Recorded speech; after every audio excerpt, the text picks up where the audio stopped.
पानी चले। रुक करते हैं आज की बड़ी खबरों पर। नमस्कार, देख रहे हैं यू न्यूज़ इंडिया। जैसे कि लगातार मैं कई बार आपको इंटरव्यू लगातार विजय गुप्ता जी का दिखा रखा हूं, चाहे मत्स्यगंधा झील हो, चाहे वहां पे पानी के बोट पे हो, चाहे बीच रोड पे हो, चाहे स्टेशन के पास हो। लगातार मैं जनता सहरसा नगर निगम के लोगों से, सहरसा नगर परिषद, पहले बता दूं कि पहले सहरसा नगर परिषद अब सहरसा नगर निगम बन चुका है, लेकिन समस्या बहुत ज़्यादा है। चाहे जाम की हो, नालियों की हो, सड़कों की हो, पानी की हो, बिजली की, समस्या बहुत ज़्यादा रहता है। हमारे साथ जो लगातार बीजेपी के जो कार्यकर्ता है, लगातार बीजेपी के लगातार भविष्य नेता है, वरिष्ठ नेता है, समाज से जुड़े हुए हैं, बीजेपी और आरएसएस से लगातार जो है सेवा करते रहते हैं, कार्यकर्ता भी हैं। कोई भी लोगों को किसी भी तरह की परेशानी हो हमेशा सहयोग के लिए तैयार रहते हैं। इस बार सहरसा नगर निगम का चुनाव 1-2 महीने के बाद होने वाला है। अभी नगर पंचायत का 18 तारीख को है, दूसरा चरण 28 तारीख को है। इसके बाद सहरसा नगर निगम का चुनाव होगा।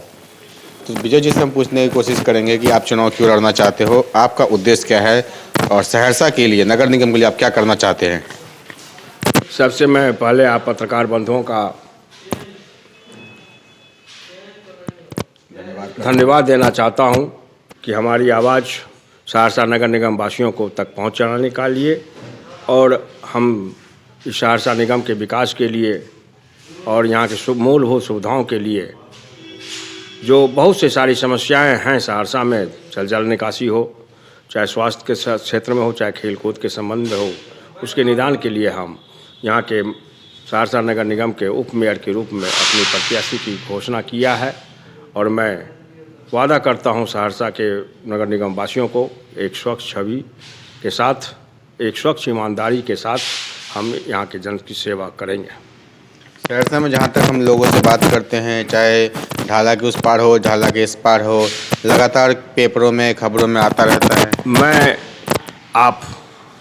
आपके माध्यम से सहरसा निगम वासियों को यह आश्वस्त करना चाहता हूँ कि प्रत्याशी अगर ईमानदार हो और सही सोच हो, सही तजुर्बा हो, अच्छा एक्सपीरियंस हो, तो कोई भी समस्या उसके लिए कुछ भी नहीं है। चाहे वो जाम की समस्या हो, चाहे नाले की निकासी, पानी की निकासी की समस्या हो, स्वास्थ्य की समस्या हो, अगर ईमानदारी से, सच्चे नेक इंसान के रूप में अपने निस्वार्थ सेवा से अगर सेवा की जाए तो सारा चीज़ मुमकिन है। और मैं आज आपके माध्यम से ये घोषणा करना चाहता हूँ, ये जो शाम की समस्या है, मैं बगैर ओवर ब्रिज बने, मैं फिर से दोहराता हूँ, बगैर ओवर ब्रिज बने मैं 3 महीने के अंदर पूरे जाम की समस्या को निदान कर सकता हूँ। मेरे पास ऐसा एक प्लान है जिसके माध्यम से हम बगैर ओवर ब्रिज बने मैं 3 महीने के अंदर पूरे जाम की समस्या को निदान कर सकता हूँ। आपने देखा होगा बहुत से स्वास्थ्य केंद्रों में बहुत से दुर्गंदगी और बहुत से व्यवस्था में बहुत से मूल परिवर्तन में भी लाऊंगा। मैं वादा करता हूं कि हर एक बड़े बड़े मोहल्लों में एक मोहल्ला क्लिनिक की भी स्थापना करूंगा। और बिजली की भी समस्या तो बहुत हद तक हमारे प्रधानमंत्री श्री नरेंद्र मोदी जी ने दूर कर ही चुके हैं, मगर स्मार्ट मीटर के ऊपर भी बहुत ज़्यादा शिकायत आ रही है, जिसे भी हम निदान करने की हर संभव प्रयास करेंगे। हमारी जो मूलभूत जो उद्देश्य है, जो हमारे नगर निगम का जो मूलभूत वर्क है, वो कार्य है, उसको हम एक ईमानदारी के रूप में, एक निस्वार्थ के रूप में, एक सच्चे नेक इंसान के रूप में अगर किया जाए बगैर कुछ, मगर समस्या यहाँ प्रत्याशी अगर चुनने का है, अगर आप सच्चे और ईमानदार निस्वार्थ सेवा करने वाले भाव को नहीं जोड़ेंगे। आज आपने देखा होगा कि बहुत सारे पोस्टर लगे हुए हैं, एक से एक गिनती नहीं कर सकते हैं कि 25 को चुनाव लड़ रहे हैं कि 50 को चुनाव लड़ रहे हैं, मगर मैंने अपनी एक अलग छाप इस सहरसा जिले में बनाया है, एक स्वच्छ छवि के रूप में, एक निस्वार्थ सेवा के रूप में। और हम लगातार हर एक मुद्दे को उठाते आ रहे हैं अपने पार्टी के माध्यम से। हर एक समस्याओं को मैंने देखा है, हमने जाना है, हर एक गली और मोहल्ले में जा के मैंने हर एक समस्याओं को सुना है और मैं उसके निदान करने का हर संभव प्रयास करूंगा। के अलावा जहाँ तक कि समाज की जो मूलभूत सुविधाएं हैं, स्वास्थ्य के बारे में हमने बता दिया। जो लचर व्यवस्था है बिहार सरकार का, स्वास्थ्य और शिक्षा बिल्कुल फेल है बिहार सरकार की तरफ से। पहले बीजेपी के साथ था, बिहार सरकार जेडीयू बीजेपी का गठबंधन था, लगातार शहनवाज हुसैन जी उद्योग मंत्री थे, विकास काम कर रहे थे। आपने देखा होगा, हमारे ये सौभाग्य है कि लगातार इस जिले को एक अच्छे डीएम के रूप में बहुत मिले हैं।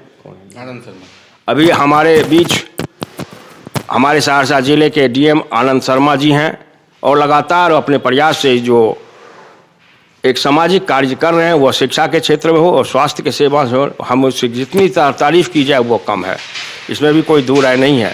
यही बात मैं भी कहना चाहता हूँ इस सहरसा निगम वासियों को कि अगर एक अच्छे निस्वार्थ सेवा के भाव से जो प्रत्याशी खड़े हो रहे हैं, अगर उसको चुनेंगे तो हम वादा करते हैं कि बगैर ओवर ब्रिज बने मैं इस जाम की समस्या को 3 महीने के अंदर दूर करूंगा। और यही एक समस्या है कि प्रत्याशी बहुत हैं और चुनने के लिए जो मतदाता हैं, हमारे जो देवतुल्य जनता है, उनको अब उनके ऊपर ये भार है कि कैसे हम एक अच्छे निस्वार्थ सेवा के एक सच्चे इंसान को चुने ताकि हमारा विकास हमारे घर तक पहुँचे। तो देख पा रहे हैं साफ साफ विजय गुप्ता जी का कहना है, जनता के विकास के लिए चुनाव लड़ना चाहते हैं, चाहे स्वास्थ्य हो, शिक्षा हो, बिजली हो, पानी हो। पानी की स्थिति देखते हैं, बिहार सरकार का जो नल जल योजना बिल्कुल फेल है। नल जल योजना सहरसा में बहुत दिनों से अंडरग्राउंड पाइपिंग बिछाया गया, बहुत जगह कुछ काम बाकी है, निश्चित ही दूर होंगे। स्वच्छ जल मिलना बहुत ज़रूरी है, इसमें भी कोई दो राय नहीं है, उसके ऊपर कार्य बहुत हो रहे हैं। और मैं इसकी भी सराहना करूंगा माननीय नीतीश कुमार, हमारे मुख्यमंत्री नीतीश कुमार जी का, जो ये जल योजना लाकर पूरे बिहार में तो दिए ही, इसका संदेश पूरे भारतवर्ष में भी गया है। मैं फिर बार बार दोहराना चाहता हूं कि मुझे इस दुनिया में कुछ ना लेके कोई आया है, ना कुछ लेके जाएगा। अगर आप निस्वार्थ भाव से जनसेवा करेंगे, बगैर स्वार्थ का, बगैर कुर्सी लोभ का, तो निश्चित ही ये सहरसा का निश्चित विकास होगा। फंड की कोई कमी नहीं होगी। जो बहुत से ऐसे भी हमारे नगर निगम में जो हैं जिनको आवास नहीं है, जिनको वृद्धा पेंशन नहीं मिलता है, जिनको इंदिरा आवास नहीं मिलता है, शौचालय नहीं मिलता है, फंड नहीं मिलता है, बैंक से लोन नहीं मिलता है, पेंशन नहीं मिलता है, उन सारी बिंदुओं को मैं एक एक समस्या को दूर करूंगा और एक एक घर जा के हम उनका वृद्धा पेंशन देंगे, इंदिरा आवास देंगे। और जिसको जमीन नहीं है घर बनाने के लिए, मैं वादा करता हूं उसको सरकार की तरफ से जमीन भी उपलब्ध कराऊंगा। इस बार चुनाव होने जा रहा है, काफ़ी प्रत्याशी है लाइन में, और आप जनता से क्या अपील करना चाहते हैं और इस बार? और यहाँ पे कोरोना में किसी तरह की मदद आपने गरीब लोगों की होगी, या यहाँ पे जो नालियाँ हैं किस तरीके से? कोरोना में आपने देखा होगा कि हमारे प्रधानमंत्री श्री नरेंद्र मोदी जी किस तरह से राशन का वितरण किए, जिसका लाभ हर एक गरीब तबकों तक मिला।